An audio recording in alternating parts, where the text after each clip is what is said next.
สบายดีตอนแรงทุกคนมื้อนี้เป็นแรงของมื้อวันที่29เนาะเฮามาเปิดคลิปอยู่ที่เขตเศรษฐกิจบึงท่าหลวงทุกคนมื้อนี้นี่เป็นป้ายเขตเศรษฐกิจบึงท่าหลวงเนาะเดี๋ยวเฮาจะเข้าไปทางในไปเบิ่งตลาดกลางคืนที่มันเปิดฮะเฮาเลิกเวียกแล้วออกมาเนาะถ่ายคลิปมาเปิดคลิปอยู่พี่มื้อนี้อารมณ์บ่อยากอันนั้นปานใดทุกคนเลยเพราะว่าโดนตำรวจจราจรปั๊มใหม่มื้อนี้โอ้เสียเงินขอนโยบายก็บ่ได้ขอว่าเทื่อใหม่ขอนำซะเทื่อนี้นะยินฟ้าไปส่งแขกลงบ่ได้เหี้ยมื้อนี้บ่มีเบิดเลยมีแต่จิเฮ็ดใบสั่งอย่างเดียวเราเว้าให้เราว่าอ่าหากันย้ายเวียกมาถ้าเฮ็ดนั้นก็จีนั้นหัวหน้าเด้นะขอนำได้บ่สิพอหากันย้ายเวียกเด้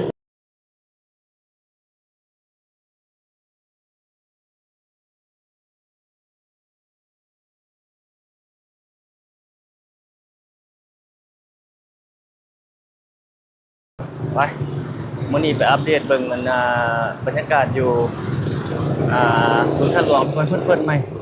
ไปนี่ไปอัปเดตพาเบิ่งพาชมอันนี้ต้นทุนได้นี่ บ่แม่นได้บ่ต้นดอกไม้ไปอัปเดตเบิ่งนะทุกคนพาเลาะพาชมเบิ่งบ่ได้มาโดนละหาเงินต่อเบิ่งโฆษณาให้เฮาได้เด้อทุกคนถ้าเห็นก็ได้บ่ได้นั่นนี่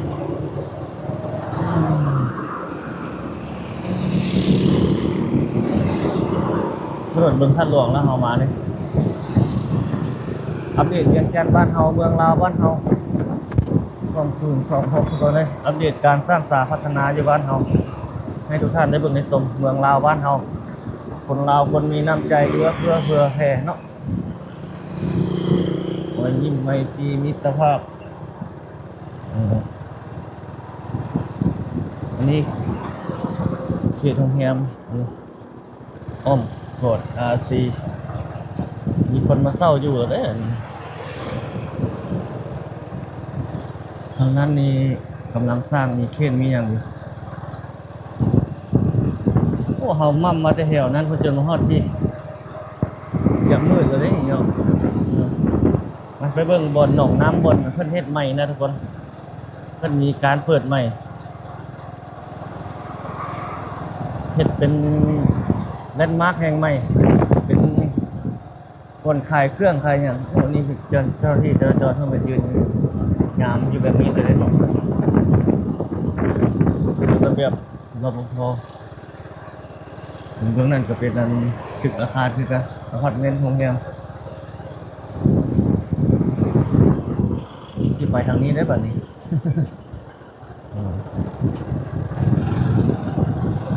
ทางหน้านี่มันมี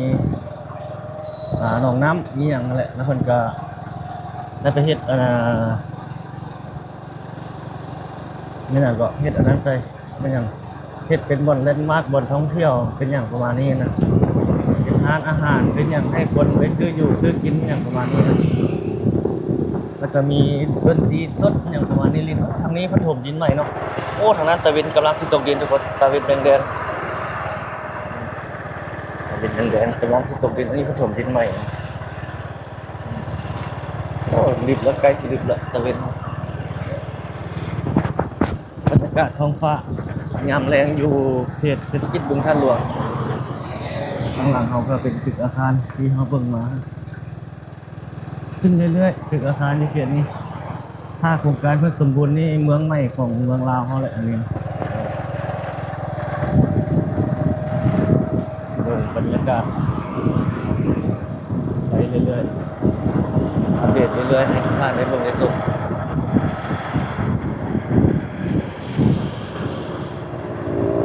ทางนี้รถเข้ามาหลายได้ตอนแรกเรื่องการละออกทางนี้เขาข้ามไปทางนั้นพุ่นไปทางเบื้องสีสวัสดิ์ว่าทางนั้นเลยโอ้ตะเบนทางนั้นนี่หมดคนนี้เริ่มกำลังตกนี่ดอนเราอีกเนาะโอ้บรรยากาศสุดยอดมากอันนี้มันมีหม้อแบกไฟฟ้าอยู่นี่เลยทุกคนตะข่ายไฟฟ้าคนมาลงป่ากันนี่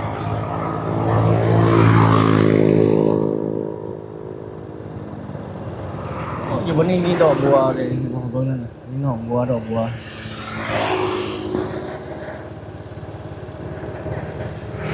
เห็นอยู่หนองทาเนาะอยู่ทางหนองทานี่แหละหนองทาขอเจ้าไปเบิ่งไว้ทางใด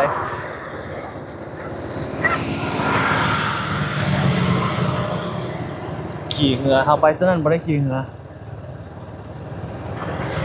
บัวบึงหนองทา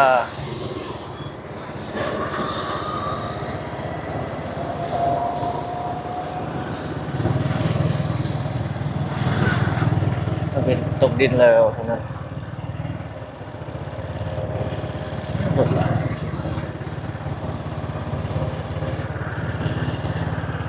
รถจักรนี่น่าจะได้ฝากเด้อทุกคนเลย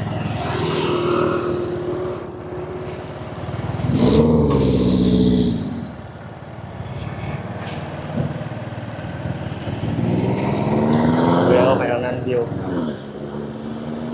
เรียงจันทร์บ้านเขา2 4 2 5 2 6เนาะยังจะไป25อยู่บ่ ยามแรงมาแล้วรถหลายเอามาเก็ตนี้ผ่านออกไปดูแหละคำสวัสดบอกไปทางนั้นพุ่นแหละรถก็จะมาจอดเล่นออกกำลังกายเกี่ยวรถใหญ่นี่จอดลายบ่ได้เสียปีรถจักรนี่เขาเจ้าคือว่าเฮ็ดเก็บปีเก็บหยังนะ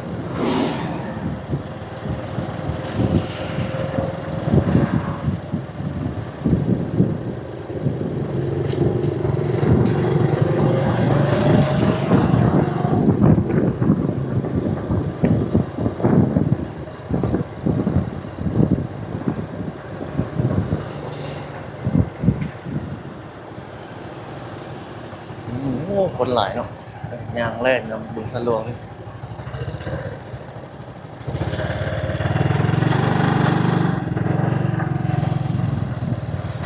ขายเครื่องขายหยังได้เบิ่งนั้น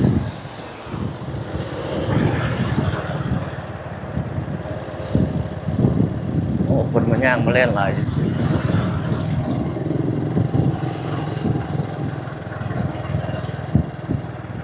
เศรษฐกิจบึงทะลวงยามแลง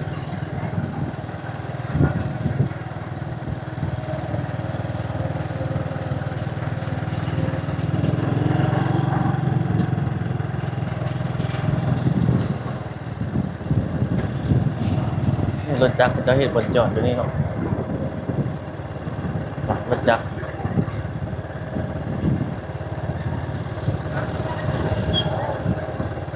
มีคนฝากรถจักรอยู่นี่เป็นระเบียบดี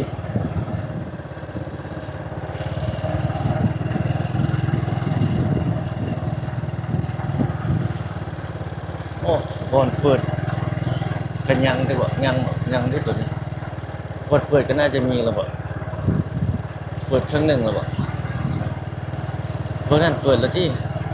เปิดเดือนละเบื้องนี้ยังทันแล้วหมดยังทันแล้วหมดเนาะบอนเปิดก็คือมีแล้วโอ้ยังบ่ได้เปิดเลยทุกคนโอ้เปิดแล้วโซนพวกนี้ได้เห็นบ่บอนเปิดก็มีแล้วบอนแล้วก็เปิดบอนยังทันแล้วก็เฮ็ดต่อสิจอดรถอยู่ไสเนาะ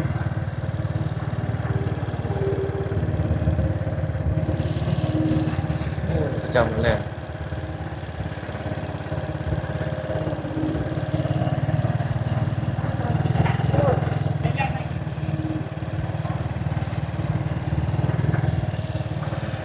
จอดไว้นี่แป๊บนึงก็ได้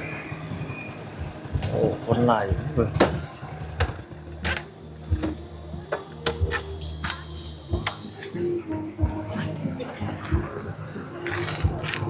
เอานี่มาใส่กุญแจรถก่อน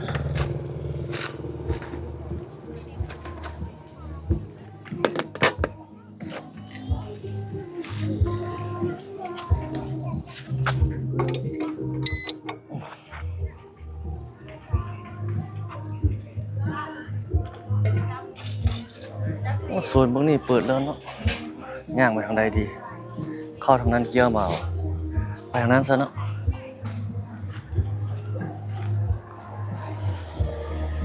โอ้รถจักรนี่ใหญ่คักเลยคือสิกินน้ำมันหลาย อ่านี่อันนี้เพิ่นเปิดเลย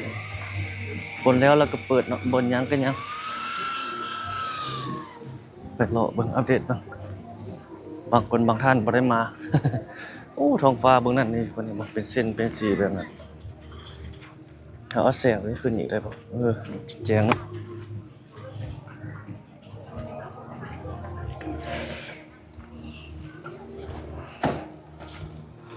เนื้อย่างฮ่องกงโอ้อาหารจีนก็มีโอ้คนหลายทุกคนเนี่ยรถจอดเต็มบนนั้นกันยาวไปพุ่นจะมีบอลถ่ายรูปเนี่ยโอ้มีป้อมนี่ยามนี่นะอันนี้ก็มีนำได้นี่แล้ว好像是呀。ทางนั้นพุ่นบนประตูทางเข้าแต่ว่าทางนี้บ่แม่นเข้ามามันทางเบื้องนั้นพุ่นอันนี้เขาเจ้าไม้ไผ่มาเฮ็ดอยู่นี่ใส่แบบนี้โซเนาะนี่ทุกคนบึงทัดหลวงนั่งกันสบายเป็นยาวไปพุ่นมีห้องน้ำอย่างนี้มีห้องน้ำนี่อย่างนี้เท่าไหร่ 3,000 กีบโอ้ห้องน้ำหญิงห้องน้ำชาย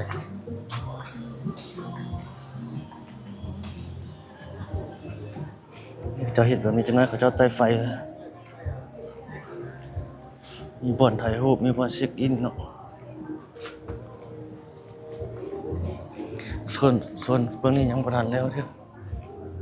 นี่ห้องการบริหารตลาดประตูโค้งเข้าจะอยู่เบื้องนี้ตลาดกลางคืนบึงท่าหลวงเขาใช้ประตูโค้งใส่แบบนี้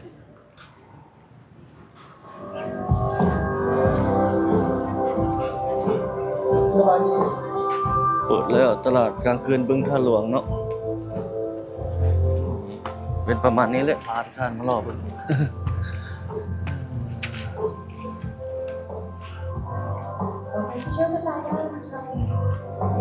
ตลาดกลางคืนบึงท่าหลวงโครงการเพิ่นอยู่นี่ลงไปลุ่มต่อ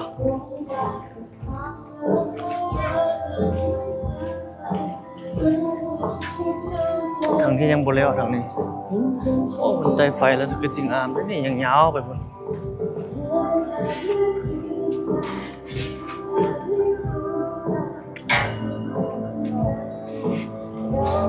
นี่ก็เป็นบอลถ่ายรูปเลย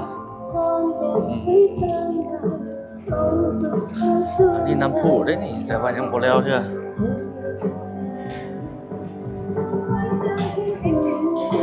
ยังบ่แล้วอันนี้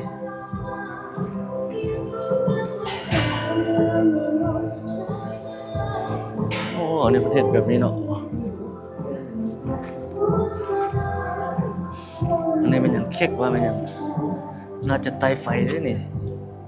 ไปถ่ายรูปไปยัง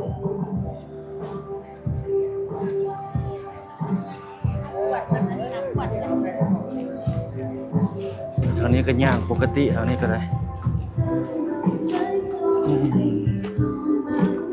นี่เขาใส่ยำมาดย่างเนาะเกี่ยว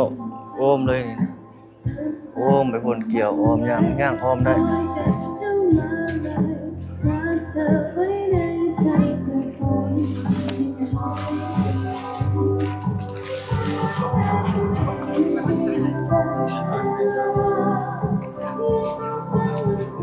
ย่างไปทางหน้าเอา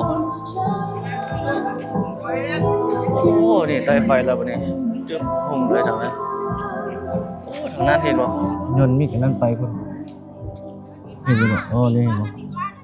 ยืดไปพุ่นไฟหุ่งแล้วบ่นี่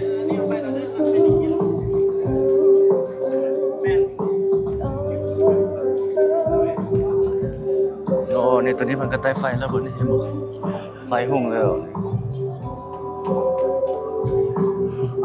คักเด้อบ่นี้เนาะโอ้เท่านั้นแต่ว่าเปิดเพลงโพสิติดลิขสิทธิ์แล้วบ่ จานแต่ติดลิขสิทธิ์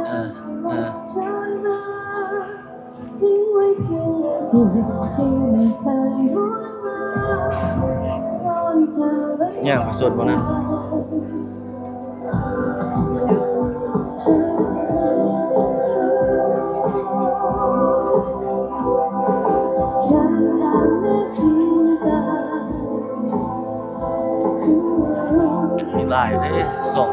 ส่วนหนึ่งส่วนนี้ก็มีคือกัน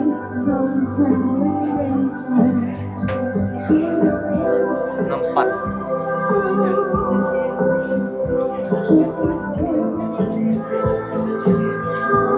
มีหลายแนวเลยอาหารการกินหลายอย่างอันนี้ญี่ปุ่นอาหารญี่ปุ่น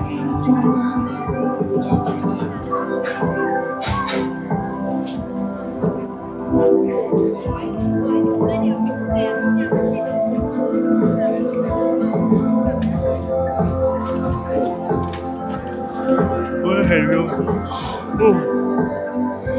เบอร์ทางหน้ามีดนตรีสดดินนี่มีนักห้องก็จะห้องขึ้นห้องเพลงนี้มั้ง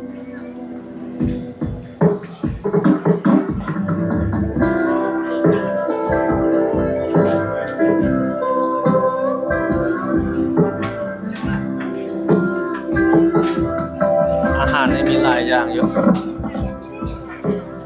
มีวันแห่งใจนี่เป็นบอลไทยโฮก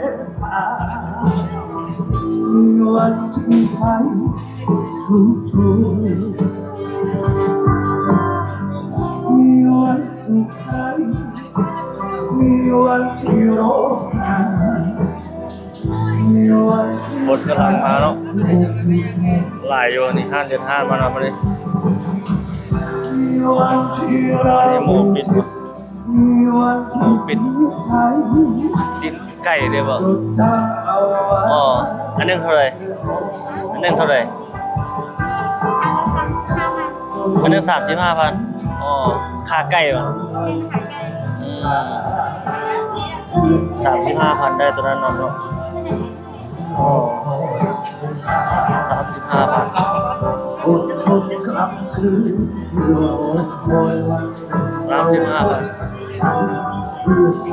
มีหลายอย่างเลย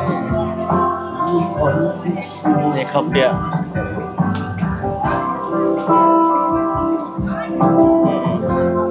ข้าวเปียกปูมีทะเลอันนี้ก็ทะเลก็มีปูปลาทอดอะไรโอ้มีหลายอย่าง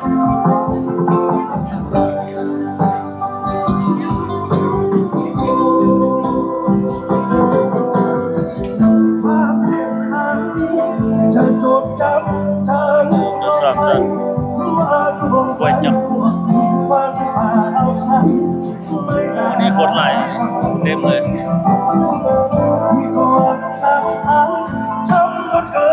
วิวดีเนาะเห็นวิวแบบนี้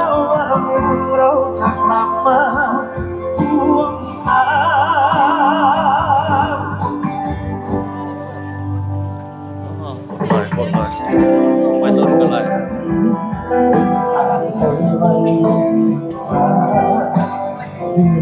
นี่คือกันมีบอลมีเซฟในนี้เลย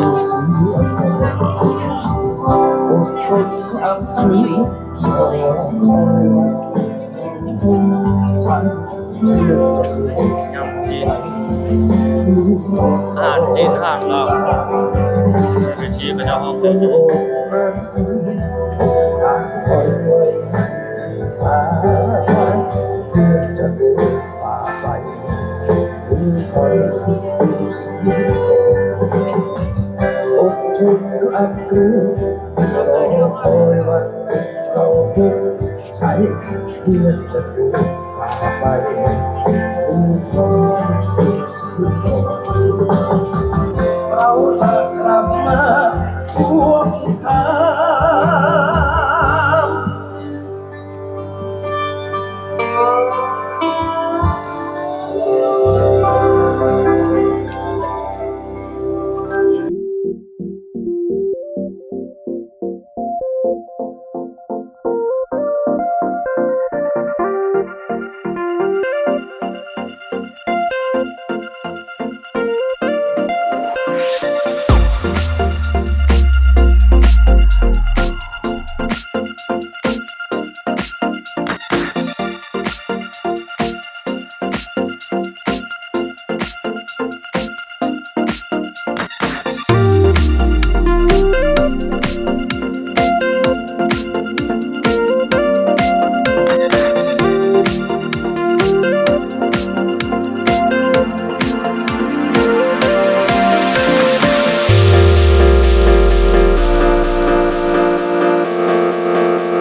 หลายเนาะรถจอดเต็มเลย มาเพิ่มตลาดตรงนั้นเพื่อนอีกโอ้คนแห้งหลายอีกเลยทางหน้าเอานี่พระเจ้าโคราชแล้วนี่โอ้นี่น้ำดื่มพระเจ้าโคราชไปพระเจ้าลัดตัวนี้โอ้ลัดเนาะผ่านไปก็ได้ก็ได้เนี่ยปีขึ้นทางหน้าคนละ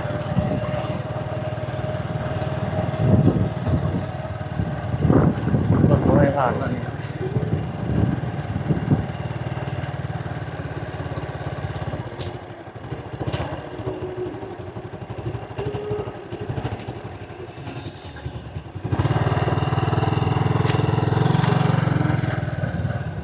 ลงได้อยู่โอ้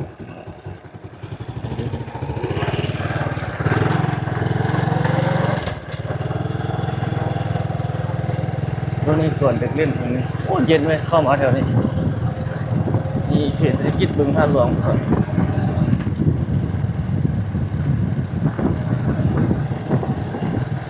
เพิกฉันคนเดิม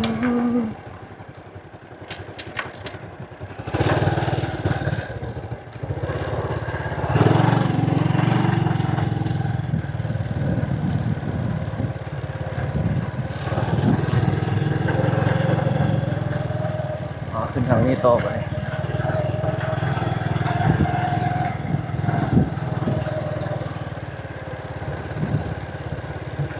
ปุ๊บปุ๊บปุ๊บปุ๊บปุ๊บปุ๊บ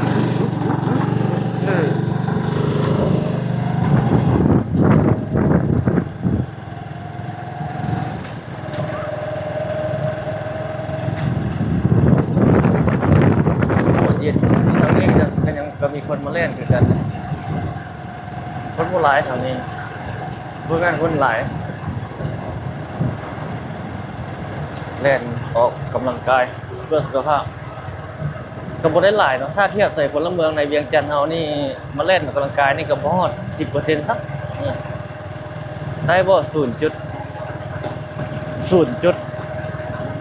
0.5ของพลเมืองในเวียงจันทร์นี่นะในนครหลวงนี่นะ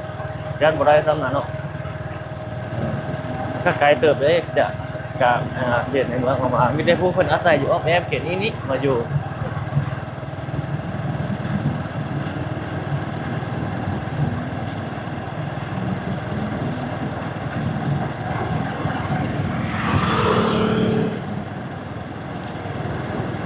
เขตเศรษฐกิจบึงท่าหลวง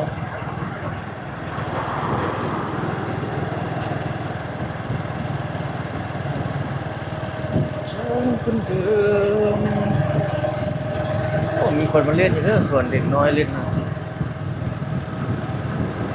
มันตอนแรงนี่มีอยู่แต่ตอนซอยนี่บ่เยอะมีละ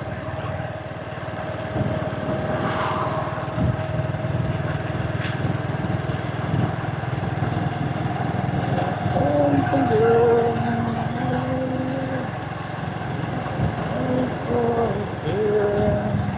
รถนั่นนะเบื้องตลาดบึงท่าหลวงไปพุ่งเบื้องนั้นตลาดกลางคืนบึงท่าหลวงเบื้องที่เอาไปถ่ายมากินนี่เบื้องนั้นคือไปพุ่งเพื่อนอยู่น้ำไปอีกแบบเนาะเล็กมากใหม่ของเมืองจันทร์บึงท่าหลวงบึงท่าหลวงนี่มันห้อยห้องคลองบึงแหละแต่ก่อนนะต่อไปมันจะเป็นเมืองใหม่เมืองที่ทันสมัยเลยก็มีเขตเป็นเขตลงทุนพัฒนาของนักลงทุนแล้วทำภายในและก็ต่างประเทศสาวนักเรียนบนหน้าตลาดบึงท่าหลวง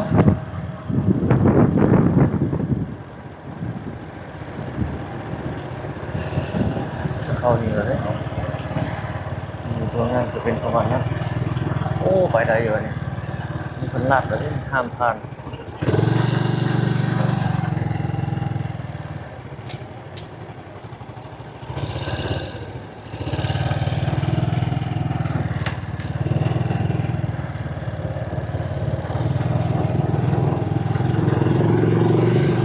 รถด้ามบนเดียวที่รถด้ามบนเดียวนี่น่าจะไปได้อยู่ถ้ารถด้ามเดียวนี่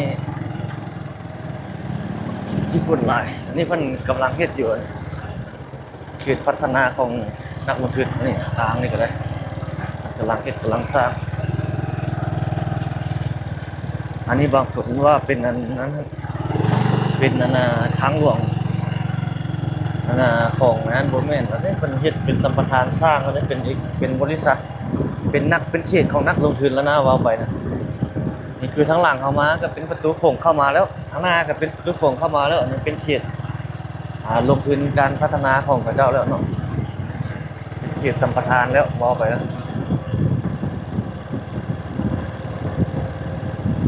ตามความคิดของเขาแล้ว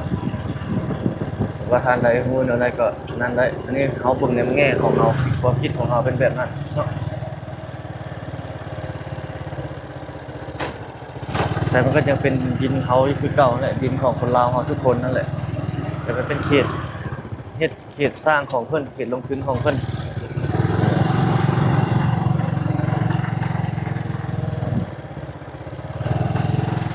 นี่เพิ่นกระถมหมดเลยนี่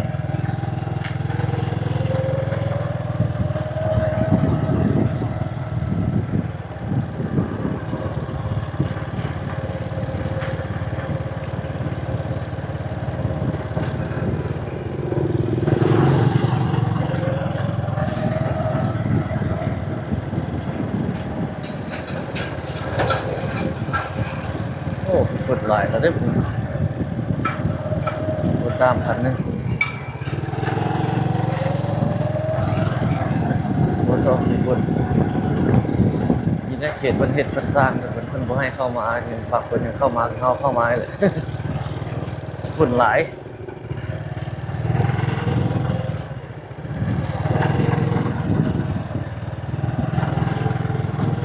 อืมก็เพิ่นกำลังแก้ที่เขต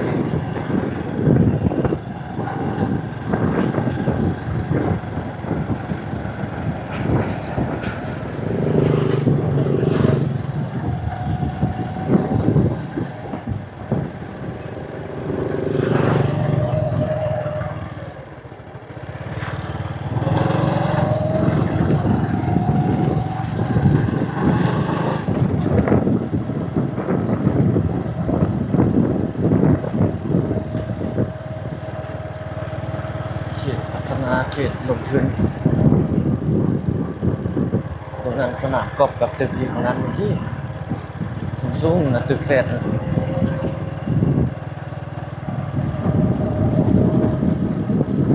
เอาเราออกไปแล้วได้นี่ทุกคน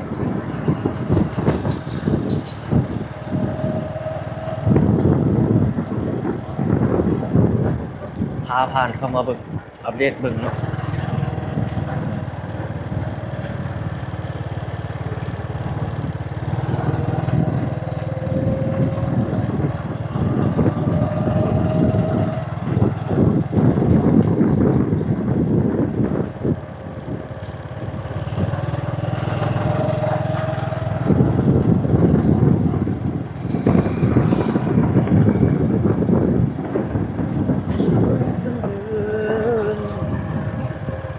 โลกลอยคืนอันนี้นี่ฟูมัดนี่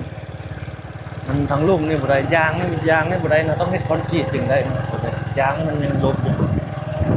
ดินเป็นดินหนองดินบึงนะเขตนี้อันนี้มันกำลังถมอยู่นี่ก็ได้ถนนธาตุหลวงโอ้ตึกสูงๆนี่มีคนเข้านอนเข้าเซาแล้วเนาะไปรุ่งนะ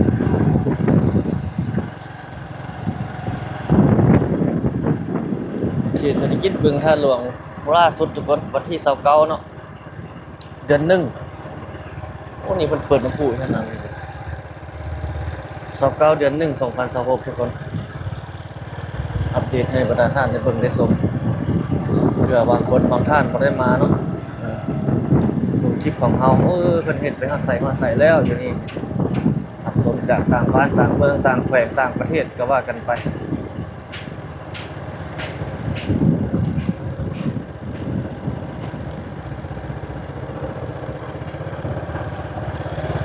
นี่มีร้านอาหารมีอย่างอยู่นี่เพิ่นขายนี่ล่ะข้างในเป็นโรงแรม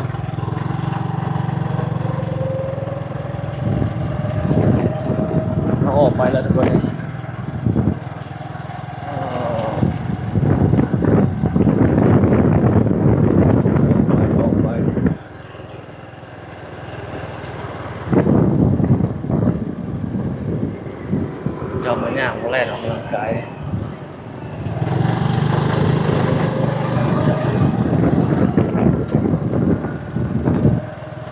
โอ้นี่ไต่เริ่มไต่ไฟงามมาได้ตึกนั่นเลยบอกข้างหน้า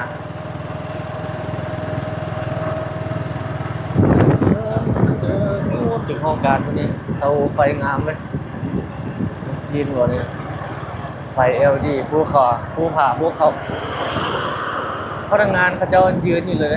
ยืนเปลี่ยนเดียวเลยแล้วก็จะมีพนักงานย้ำอยู่เป็นจุดเป็นจุด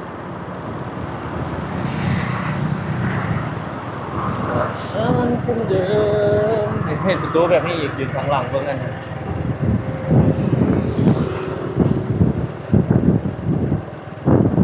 เข้าไปที่เกิดเข้าไปบุญท่านหลวง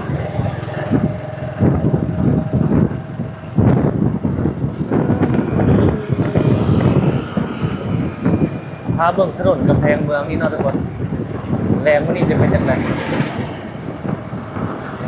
ผ่านไปด้านหน้าของเด็ก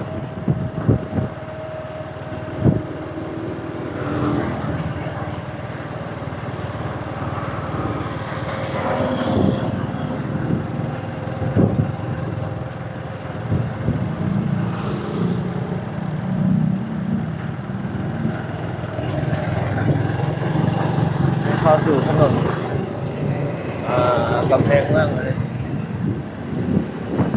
โอ้รถหลายเด้อตรงนี้ก็ได้เรื่องนอก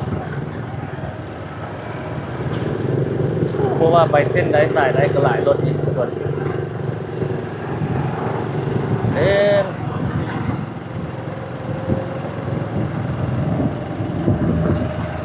ของเพิ่งพอใจของคนลาวเขานี่มีรถใหญ่คันหนึงขี่มีเงินอยู่เนาะโอเคละส่วนหลายอยู่แบบพอเพียงส่วนหลายวิถีชีวิตบ่ได้แบบเร่งฮ้อนเกินไปนะใช้ชีวิตแบบชุ่มเย็นว่าสิซะอยู่แบบพอเพียงคือไปนำทางนี่ไม่อยู่ต่างประเทศนี่บีบแกกิ๊กกิ๊กก็กิ๊กกิ๊กเข้าไปผ่านเด็กที่เกี่ยวออกมาอยู่เวียดนามบ่อยู่นั้นแกไล่บีบเดียวที่กิ๊กก็กิ๊กกิ๊กอยู่เลยบ้านเฮาในนี้บ่ได้ยินเสียงแกถึงว่ารถสิติดหลายปานใดก็อย่าบ่ได้ยินเสียงแกถ้าว่าบ่จำเป็นแท้มันบ่ได้บีบแกการสัญจรนิสัยของคนแต่ละประเทศจะบ่คือกันเนาะ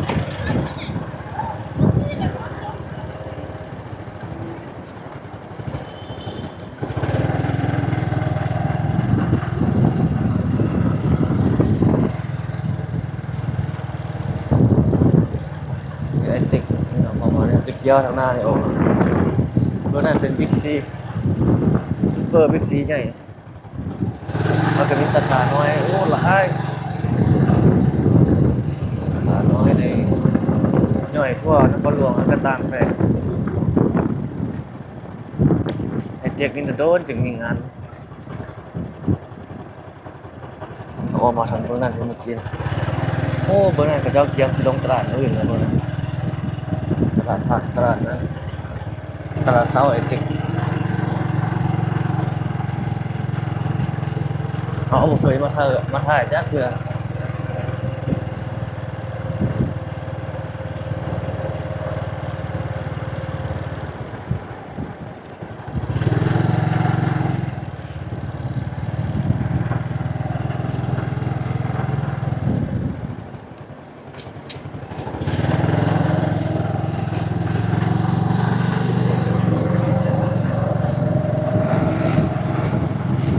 โอ้ไปแล้วเข้าสู่ถนนกำแพงเมืองคือเก่าเดี๋ยวขวาลงไปทางสี่แยกไฟแดงท่าหลวง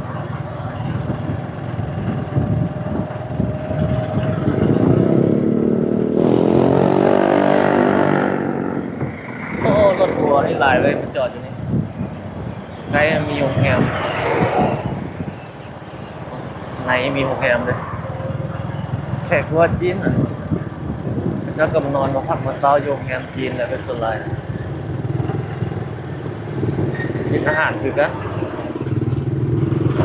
ผมว่าจะไปใส่เนาะไปท่องเที่ยวแผนใดจุดใดก็นักท่องเที่ยวจีนหลายกับผม ดีพอดีเข้ามาถ่ายมาเที่ยวบ้านเฮาหลาย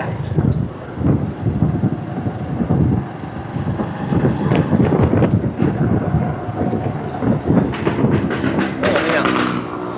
โอ้เสียงรถจักรให้ตบอยู่สไตล์ของวัยรุ่น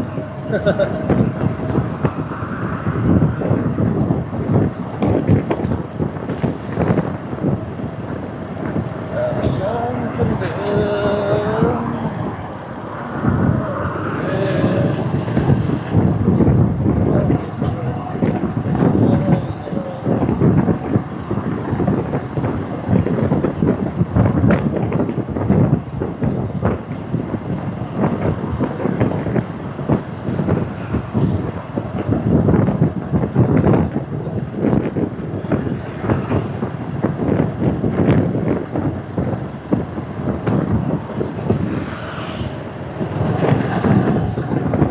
ถนนกำแพงเมือง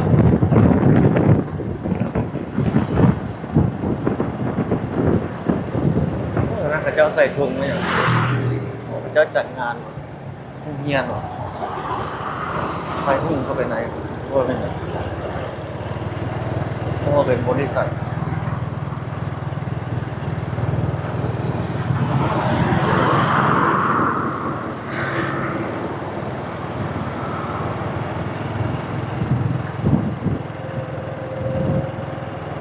โอ้ได้30 ปลายนาทีทุกคนเลยแดงไม่เลยตึ๊บเลยตัดมาปึ๊บ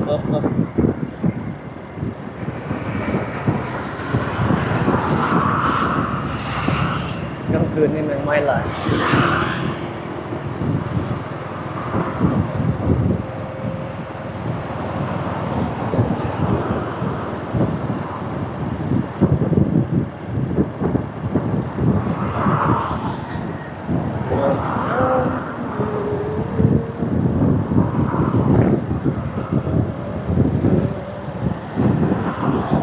เขาสิพาผ่านเบิ่งอันนี้เลยทุกคนเบิ่งอันน่ะ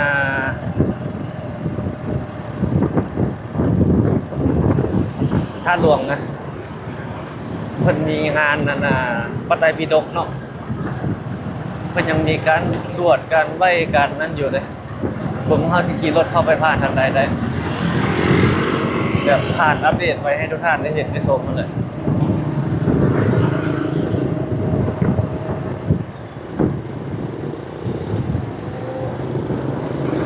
โอ้ไปทางนี้รถหลายไปเบื้องเขาเจ้าไปข้ามไปทางนั้น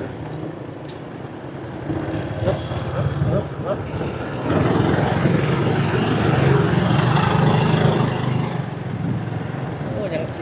ดกยังไกลเติมเนาะสีเงียบส่วนที่ว่าสีเงียบประเด็นท่าหลวงโอ้ข้างหน้าคุณดูในร้านขายขนม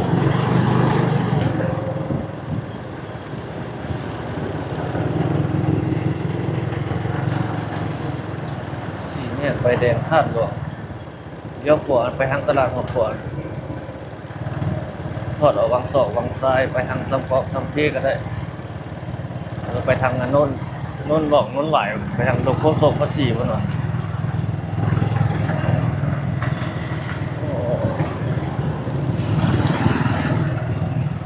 ไปได้เยอะวะ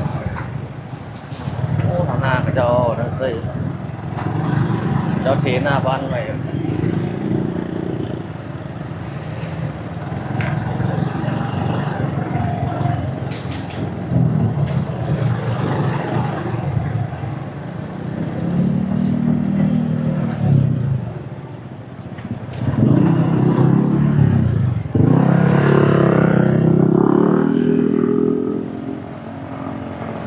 โอ้ไกลเติบเลย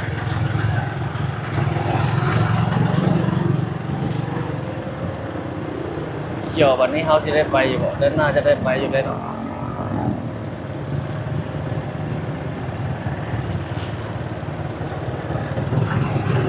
ดุรถเขาเนี่ยบ่ได้เลยเวียนห้างห้อยเลยเสียงมันหลายเลยไม่ใช่สีให้เขาอีกโอ้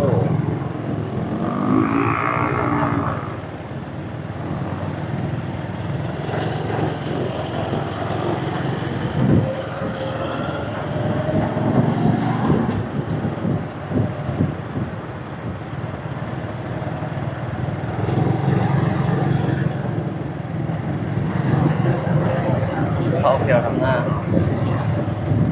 พวกนั้นรถกันเลยมันเป็นสุดใส่คนเค็งมันใส่ถนนนะใกล้สอนผมไม่ห่าง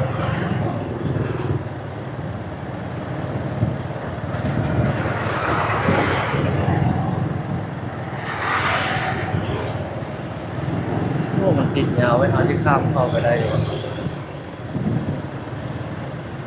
งานก็เขามองเดี๋ยวทำหน้าเลย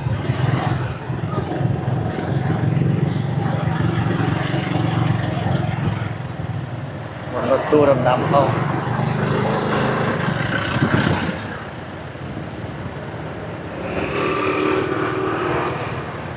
าด้านหลังของพระธาตุหลวง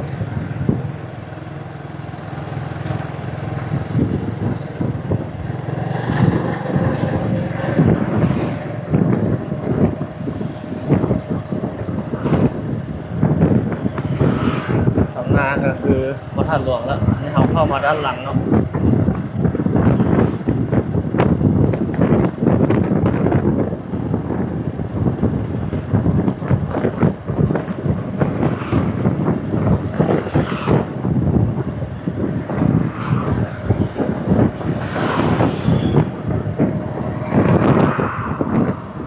รถอันนี้แล่นไว้รถเขียวๆ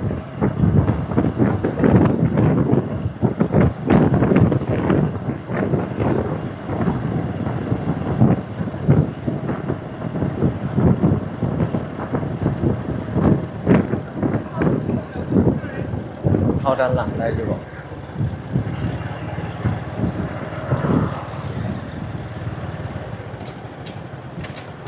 ได้อยู่บอก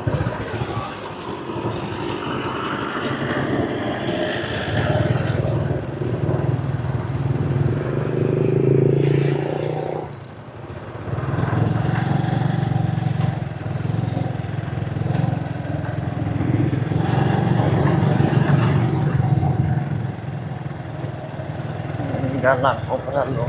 มันมีสวดมนต์แล้วที่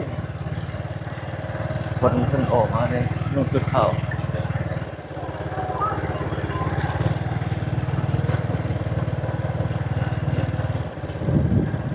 มาพาเงินเรานี่พุทธหลวงก็เลยจึงคึกคืน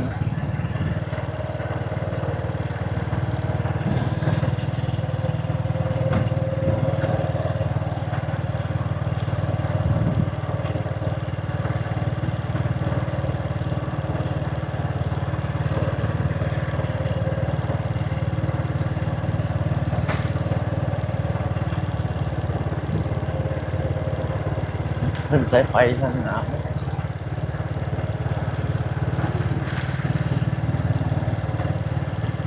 โอ้คนเอามาจอดโซ่ไว้นี่หน่อย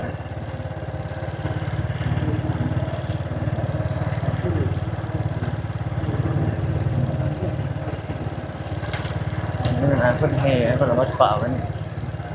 มาใส่เป็นดงบรรยากาศสดๆเลย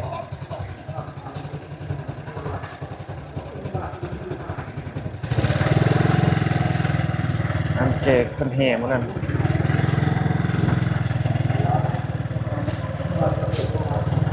คณะเพิ่นเทศน์เพิ่นนั้นอยู่ทางนั้น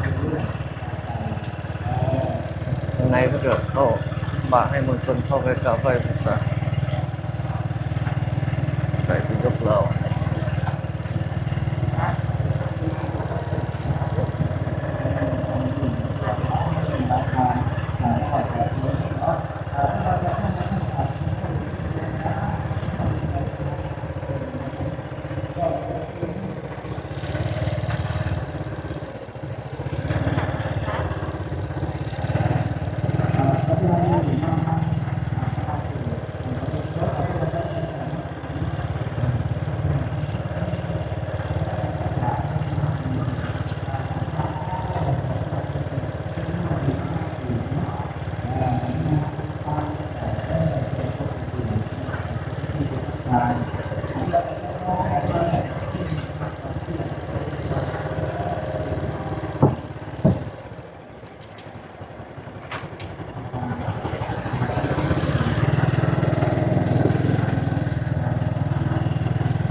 ไว้แล้วก็กราบเดี๋ยวมีการถอดธรรมสภาก็จะประดับประดาแบบเนี้ยนี่ก็เป็นรูปแต้มรูปภาพการเคลื่อนไหวของนี่กำลังใส่นี่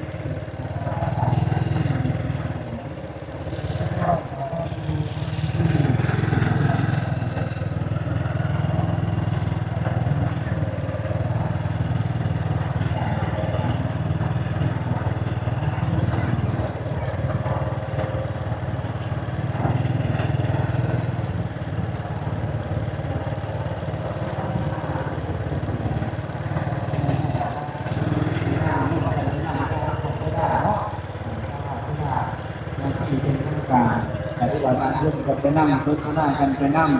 เพื่อเป็นการบ่มดคิดร่วมกันไปนั่งทักทายสบายดีกันเลยเป็นอะไรดูข่าวดูร้านธุรกิจการงานเป็นอะไรปัจจุบันนี้ครับทักทายสบายดีกันไปเด้อแล้วร้านแล้วจะได้ความเป็นเกียรติอีกทีนึงสำหรับญาติโยมเนาะสำหรับญาติโยมที่ออกจากคมเรียนเดินพระหลวงเป็นสิ่งที่ทอดมาการตื่นอีกเนาะอยู่ทั้งร่างงานพระจอมเส้นแยกเส้นหาอยู่ทั้งกรรมการจะใส่จัดไฟให้เนาะ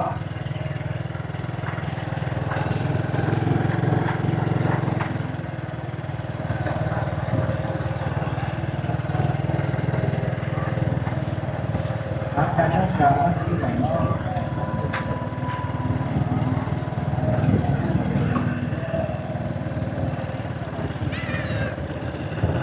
นี่พระเจ้ามันย่างมาเล่นออกกำลังกายเนาะ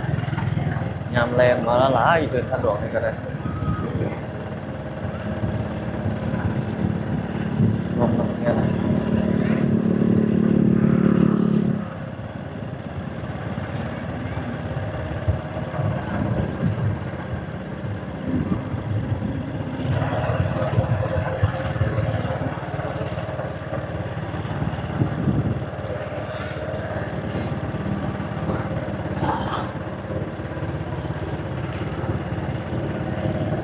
ตลาดขายของกินซุปท่านหลวงทางในนี่มนาสิบไทยก็ท่านเลยเขาก็บ่ได้มาล่อโดนเติบหรอกมีหลายอย่างที่พระเจ้าขายอยู่ในนี่อาหารการกินสั่งที่เลือกซื้อเลือกกิน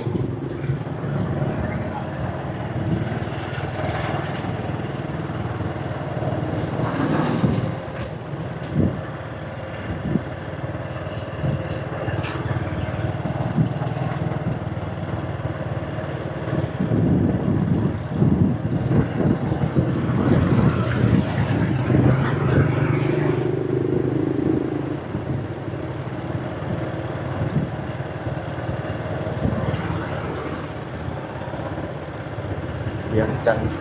บ้านเฮา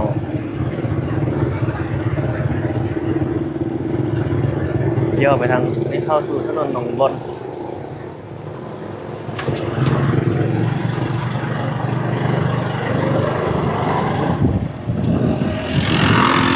ข้างหน้าโรงเรียนเวียงจันทน์15 ปีนี่ถนนหนองบอนนี่เส้นเฮาสัญจรอยู่นี่มันจะมาได้ทางนั้นพุ่นแหละนี่มาแต่เสียงตลาดเศร้าพุ่นแหละนี่ของวันที่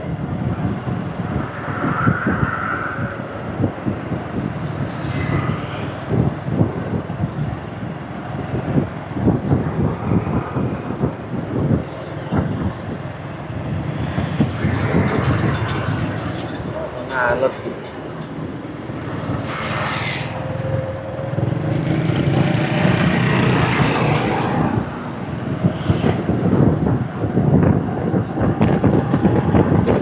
ที่บ้านรถเอง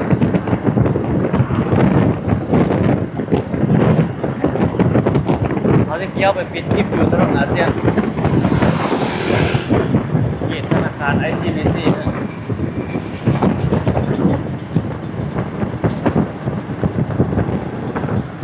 ไปตารถก่อนมีวงเวียนเนี่ย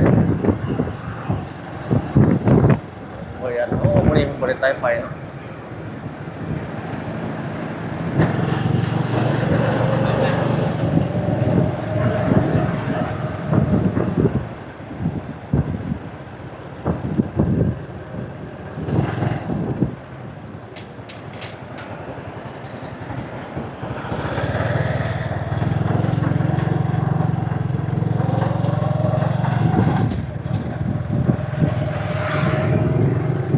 นนนั่นน่ะใครสอนนี่เขาก็บ่ได้มาอัปเดตรถเติบแล้วหน้าเอาไปนี่สอดใส่พุ่นแล้วสอดใส่ประตูใส่พุ่นแล้วเอาหอดพุ่นเนาะหอดเที่ยวทางหน้านะสิปิดคลิปโอ้หนาวเติบสุพรรณสุพรรณคลิปนี้ยังจันทน์บ้านเฮาในยามแล้ง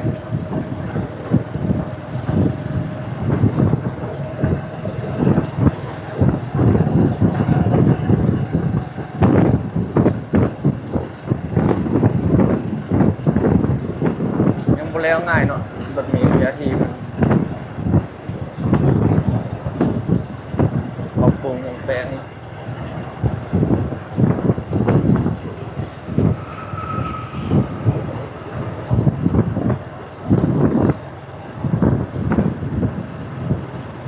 โอ้ตึกตัวนี้แล้วหลายแล้วเด้นี่ตึกประกันภัย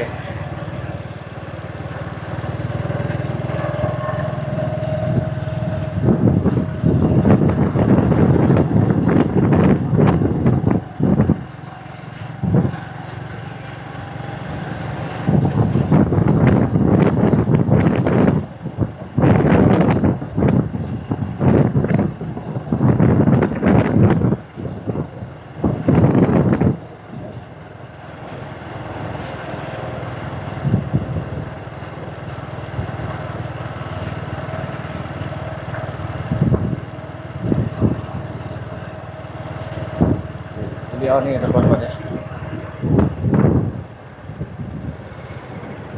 ทางหน้านี่ก็โอ้ห่างใหญ่เด้ตัวนี้เทียบใส่เวียงจันทน์เซ็นเตอร์ภาคสันหมดเลยตัวนี้ว่าเพิ่นเห็นแล้วมานี่คนน่าจะหลายอยู่เด้มันเป็นใจกลางเมืองหลวงเลยตัวนี้ใกล้กับประตูไซเลยสถานที่ช้อปปิ้งแห่งใหม่ในเวียงจันทน์ใหญ่โตมโหฬารเลยคนจีนเป็นผู้สร้างด้วยผู้บริหารนี่น่าจะเป็นไทยวะเจมาร์กกอกเนี่ยไม่แน่ใจคือกัน